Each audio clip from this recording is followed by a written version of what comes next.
بانی پاکستان نے تو اس ملک کا قانون قرآن کو کہا.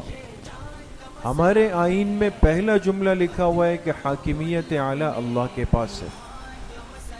7 ستمبر 1974 پاکستان کے آئین کا تاریخی فیصلہ ہوا کہ ہر وہ شخص اور طبقہ جو آپ علیہ الصلاۃ والتسلیم کے بعد کسی بھی طریقے سے نبوت کا جھوٹا دعویٰ کرے گا تو وہ دائرہ اسلام سے خارج ہوگا.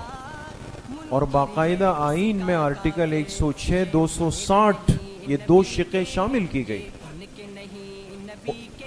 اور اس کی روح سے ہر اس طبقے کو، جماعت کو، فرد کو خارج اسلام کہا. قانون اور آئین نے، فتوے نے نہیں.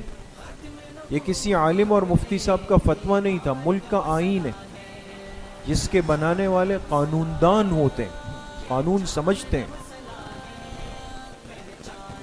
اس اعتبار سے پابندی لگ گئی دوستو. کس چیز پر؟